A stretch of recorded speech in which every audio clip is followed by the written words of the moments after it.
Bodo latest update बयखौबो बरायबाय दिनैनि रादाबखौ फरायदों आं प्रमोद खाख्लारि। गिबि निउज आपडेट दङ। मैया हरनि समाव बाक्सा जिल्लानि गरेस्वराव गिख्रंथाव अर खामदों। बाक्सा जिल्लानि 3 नं गरेस्वरनि टेङाबारि गामियाव गिख्रंथाव अर खामनाय जाथाया जालाङो। टेङाबारि गामिनि आइजो रेहमाननि न'आव बे गिख्रंथाव अर खामनाय जाथाया जालाङो। फ्राय लाख रांनि मुवा बेसादफोरा अरजों खामजादों। जोखोम जादों मोसौ आरो खहा जादों साखा खबब्रै गोनां मटर। नैथियाव दङ बिटिआरआव राजखान्थियारि सोलाय सोल' जानो हागौ। मानोना गोबाव साननि उनाव बिटिसिनि बारग' गाहाय हाग्रामा महिलारिया खुगा खेवनानै बुङो दि फैगौ समफोराव गिबि मन्थ्रि डक्टर हिमन्त बिश्व शर्माजों गोरोबनानै खामानि मावलांगोन होननानै। बियो मोनसे रोखा खालामनानै होबाय दि थाबैनो मोनसे गेदेर राजखान्थियारि सोलाय सोल' लाबोनो हागौ बिटिआरआव। मख'नो गोनांदि प्रमोद बर'आ बिटिआरनि खुंथायखौ लानायनि उनाव गोबाव सम खौरां बिजोङाव जेबो फोरमायाबालानो दंमोन। बारग' गाहाय हाग्रामा महिलारि बिथाङा बिपिपा लोगो नागारखाबाय महाजननिफ्राय। राजखान्थि फोथाराव जोबोर सावरायजादों प्रमोद बर'खौ ना हाग्रामा महिलारिखौ बांसिन खाबु होगोन डक्टर हिमन्त बिश्व शर्मा बिथाङा। बिदि समावनो खुगा खेवनानै बारग' गाहाय हाग्रामा महिलारि बिथाङा रोखा फोसावदों दि गासैबो थिरांथाया डक्टर हिमन्त बिश्व शर्मानि बादियैसो जागोन।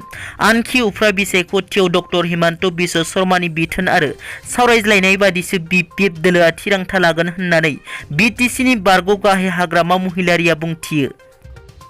थामथियाव दङ क'क्राझाराव 450 बेग माइरंजों लोगोसे सानै सुबुंखौ हमदों। मोनसे स्रोद सोलोंनि बिथाजों संदाननानै क'क्राझार पुलिसआ नाराबारियाव सिखावै दोनखोमानाय 450 बेग माइरंजों लोगोसे सानै सुबुं आरो गंसे ट्राक हमनो हायो।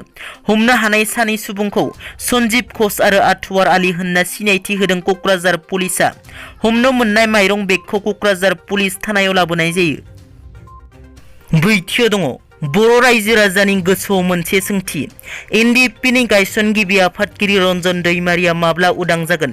मख'नो गोनांदि थांनाय 15 आगस्ट खालार खालि उदालगुरि जिल्ला बारग' एनडिएफबि सोद्रोमाफोरा उदालगुरि जिल्ला बेंगिरिनि गेजेरजों गिबि मन्थ्रि नखर मन्थ्रि आरो एडिजिपिनो रन्जन दैमारिजों लोगोसे जोबथेसालियाव जोबनानै दोनजानाय बारग' एनडिएफबि केडारफोरखौ उदां खालामनांगौनि गोसोखांलाय दैथायहरनाय जादोंमोन।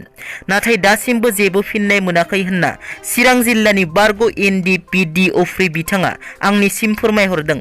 जुदि फैगौ समाव जेबो फिननाय मोनाब्ला बारग' एनडिएफबि सोद्रोमाफोरा गोख्रों थिरांथा लानाय जागोन होनना बिथाङा फोरमायहरो। बाथियाव दङ आसाम कंग्रेस दोलोनि आफादगिरि भुपेन बराया बिपिएफ दोलोनि सायाव बेरफ्रुसार बिबुंथि लाखिदों। महाजोता बायोब्ला बयनिबो मुलाम्फा जागोन। बिपिएफ दोलोखौ आं महाजोतनिफ्राय ओंखारनो थिनाखै। बिपिएफ दोलोआ गावसोरनि गोसो बायदि महाजोतखौ नागारोबा कंग्रेस दोलोनि सिमाङा मोगथाङावसो महर मोनगोन। मानोना बिटिसि ओनसोलाव बिपिएफ दोलोनि थाखाय रायजो राजाफ्रा कंग्रेस दोलोनि आखाइनि सावगारिखौ नुनो मोनाखैमोन आरो बिपिएफ दोलो थानायनि थाखायनो कंग्रेसनि बिजाथि फसंनो खाबु मोनाखैमोन। बेनिखायनो बिपिएफ दोलोआ महाजोत नागारोबा कंग्रेस दोलोनि मावथिफोरा हाबा मावनायाव साबसिनसो जागोन होनना बुंथिबावो। दिनैनि रादाबा एसेनोसै।